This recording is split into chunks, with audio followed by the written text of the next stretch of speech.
Right then, today we have Will James. Yay! and it's called Messing with Your Mind. So without further ado, take the stage. Will. Thank you. I'd like you all to join me in an experiment. This is an experiment in imagination involving everybody in the room. So I'd like you to sit up nice and straight. Put your feet flat on the floor. Take a nice deep breath. Just relax as you exhale. That's fantastic. I'd like you to imagine that you are holding a lemon. I'd like you to imagine feeling that lemon, feeling the weight of it in your hand. Seeing the skin of the lemon, that bright yellow colour. You can imagine what that lemon would smell like. And now I'd like you to imagine taking a knife, cutting into that lemon, and you'd see the juices running out of it. You can imagine how those sharp citrus juices would smell. Now I'd like you to imagine how it would taste if you put some of that juice into your mouth. Now, what was your experience of that like? Oh, your mouth starts watering. So your mouth starts watering, yeah? Well, people could kind of taste the sourness. Could anyone actually smell the lemon? Smell it, taste it. Yeah. Excellent. We're going to come back to the lemon in a little while. As you know, I'm a stage hypnotist. In that role, I help people to have insane psychedelic experiences using the power of their own mind. And I do that by playing around with belief and imagination and suggestion. And quite often when I'm out and about doing hypnosis, I meet that person who feels that they need to prove that they're very strong-minded. You know, I'm not open to your influence, I will retain control. And that's absolutely fine. I don't mind one way or the other. It's for every person who has that resistance, there'll be someone else over here who's right up for having some fun with it. So it doesn't matter to me, but I think what's interesting about that situation is that person, in order to prove that they're not suggestible, has given themselves the suggestion that none of this stuff is going to work, and then they've acted on it. So well done there. Now, there's nothing wrong with having that attitude, but to me it's indicative of an opinion that always really disappoints me when I come across it, and that's the idea that being susceptible to hypnosis or having a hypnotic experience somehow makes you weak-minded or gullible. And in my experience, nothing could be further from the truth. It's actually a really powerful and creative skill to be able to get into that zone where you can imagine something and you can commit so fully to that imagination that it becomes your absolute reality. And that's amazing. What a powerful skill to have. Nothing wrong with wanting to be grounded and in control, but I believe we can make profound changes in our lives if we allow ourselves a little bit more flexibility over what we imagine is real. René Descartes said, "I think, therefore I am." Very famous philosophical quote. I think, therefore I am. Which is a completely banal and meaningless statement, isn't it? Unless you understand the context behind it. Now, the context of I think, therefore I am is that it's the final conclusion of a thought experiment that Descartes went through, during which he systematically doubted everything that could possibly be doubted. And his final conclusion was that I think, therefore I am was the only thing he could assert with absolute certainty. I think, therefore I am. In other words, because I'm having thoughts, I must in some sense exist. And everything else is up for question. I mean, right now, I believe that I'm standing in a room in Dronfield speaking to a group of people. But there's a fairly good chance that I'm actually in a hospital somewhere talking to the wall. I'm not going to dwell on it, Just in case, on the off chance that there are other people here, I'm going to do the best job of it that I can. But our experience of reality is shaped so much by the way that we filter and distort and imagine the world around us. Sometimes we just need to imagine something different to improve our experience for the better. Let's come back to that lemon. Now, the lemon wasn't real, but your reaction to it was. The saliva, the physical sensations that you felt, maybe the smell or taste that you experienced, those were real experiences that you have. And this is the amazing thing. When we imagine things, our physiology reacts.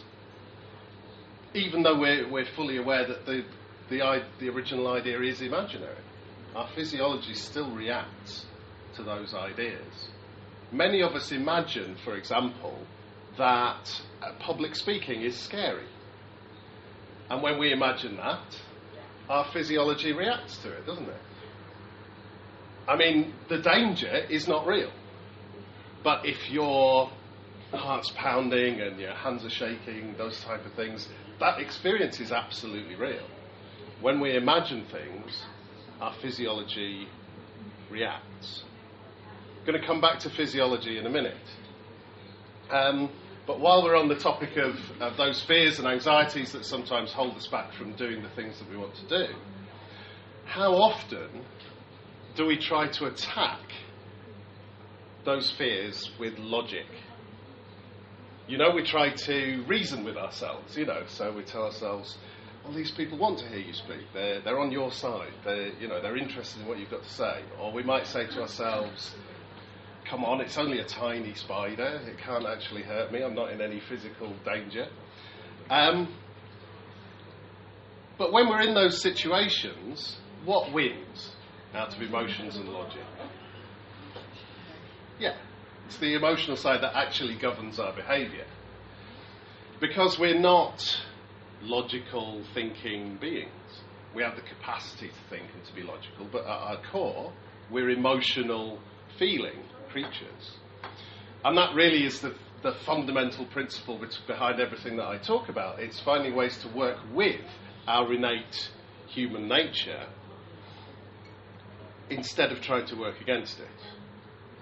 And imagination is a really powerful way of doing that. If we were to, back in that situation where we're imagining that public speaking is scary, why not imagine something better? Imagine something more helpful. And if you were to spend time imagining that presentation or speech going really well, imagining yourself confidently delivering your message and your audience really connecting with it and really enjoying it, well, imagining that will also affect your physiology, but in a much more positive way. I'm going to try another little experiment involving everybody. So, whichever is your dominant hand, I'd like you to place on the table like this. So if you're right-handed, your right hand, if you're left-handed, your left hand. That's excellent. And I'd like you to pick a point on the back of that hand that you can just focus on now.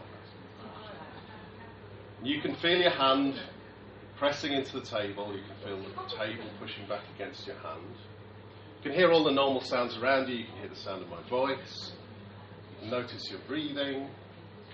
You can allow your attention to become more fully absorbed in that point that you've picked on the back of the hand. And as you do that, I'd like you to imagine a powerful glue spreading between your hand and the table, the world's strongest super glue. And as that glue dries, that hand would just kind of lock and stick in place, stronger and tighter all the time. And I just want you to notice how that feels when you imagine that.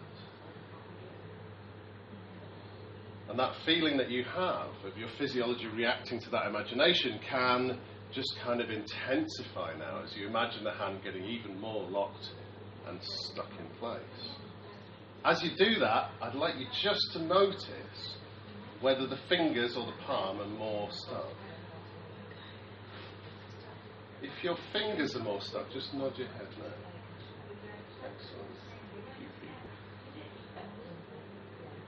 Who's really feeling that? Excellent. In a moment, I'll ask you to try and lift the hand off the table. You'll find that the harder you try and lift it, the more firmly and tightly it becomes stuck and locked in place. I mean, go ahead, just try to lift the hand off the table. Find the harder you try to lift it, the more firmly and tightly locked and stuck in place it becomes. That's excellent. And yeah, a few people can lift the hand easily and naturally. Some people are more stuck than others. Let's just release all of that and you can lift the hand easily and naturally now. Brilliant.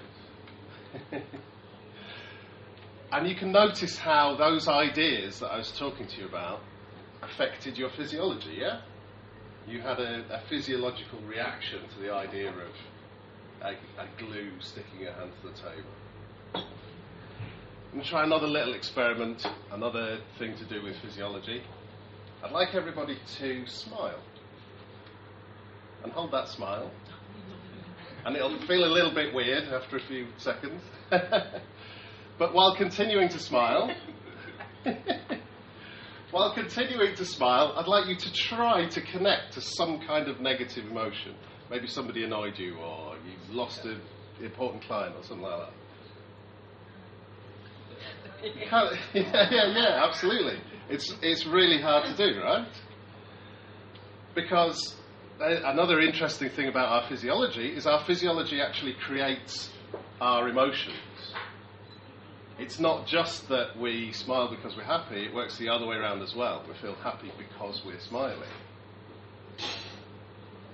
So this is an interesting puzzle that we're putting together here.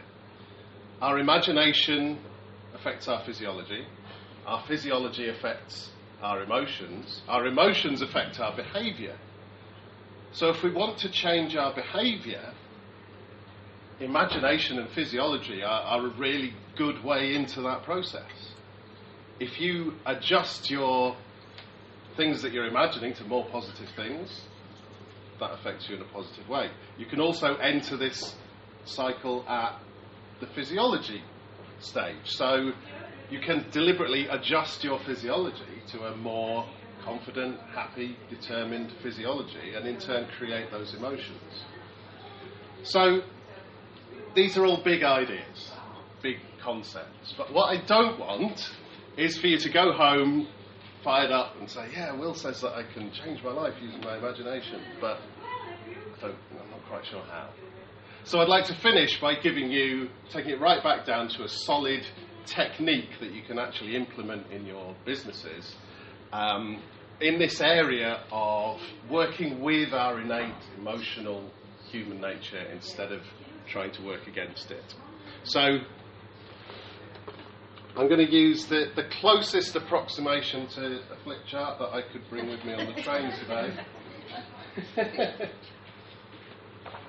And I call this the increasing pleasure principle.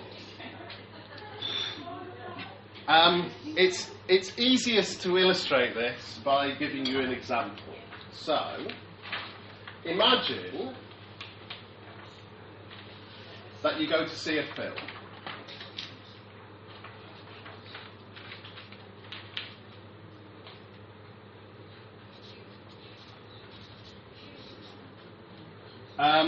And this is a film that starts kind of slowly. It takes you a while to get into it. But as the film progresses, it gets better, it gets more exciting, and it has an amazing ending. So your enjoyment of that film gradually builds as you go through it. Represents your enjoyment of the film. You might have specific films in mind. For me, this is The Usual Suspects. Starts pretty slowly, takes you a while to get into it, but it finishes great. Now imagine going to see a second film where the reverse is true. This is a film that starts off really promising. It starts off really interesting and engaging, and then it kind of loses its way and it's disappointing at the end. Saving Private Ryan, okay, excellent. For me, this is Fight Club. Really interesting at the beginning, loses its way towards the end. When you come out of those two films, which one did you prefer? Yeah, absolutely. In fact, at the end of film 2, you probably think, can't believe I sat through all of that for that terrible ending. You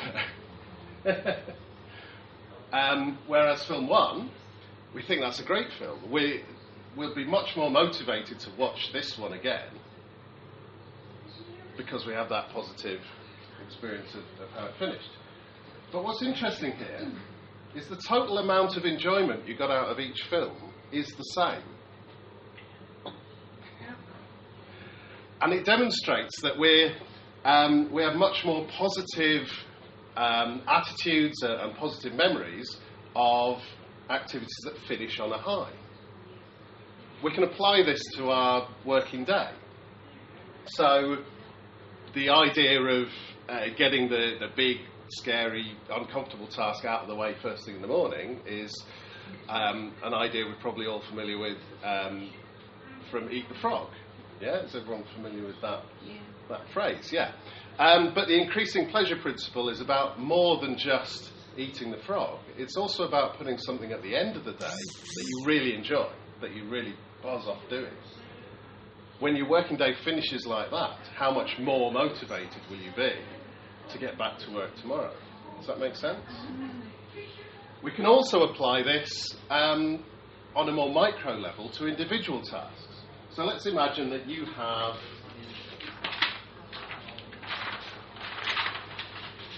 5 phone calls to make. You're going to spend an hour of your morning on the phone, and you need to call 3 cold prospects.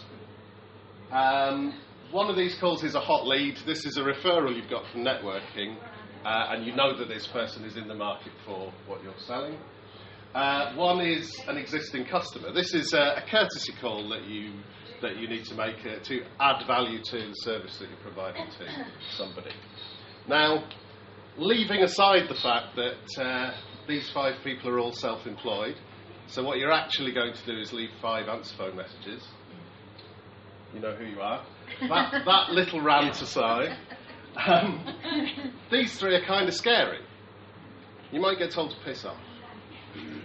It's an uncomfortable task for a lot of us. This one is much nicer. This person's expecting our call. We know that none of these people are sitting by the phone thinking, I hope I get a sales call today. This person's expecting our call and they're in the market for what we're selling. So that's a much more comfortable task to do. This one is going to be really enjoyable because you're adding value. For me, this might be a pre-event call where I'm going to talk to somebody about their event and exactly what they need from the show. That person's going to be really chuffed that we took the time to add value to our service in that way. So this is going to be a really nice call. Now, how many of us would start here to ease ourselves into it? Absolutely, and I always used to do that as well. But if we do that, the activity is getting less enjoyable as we go through it. So it's Fight Club. Whereas if we start here and then go through to the more enjoyable ones, now it's the usual suspects. And it doesn't matter if we got told to piss off at the beginning because we finished the activity on a high with 2 really enjoyable calls. So how much more motivated will we be to get back on the telephone tomorrow and do it all again? Does that make sense? Excellent. So thanks very much for listening. Cheers.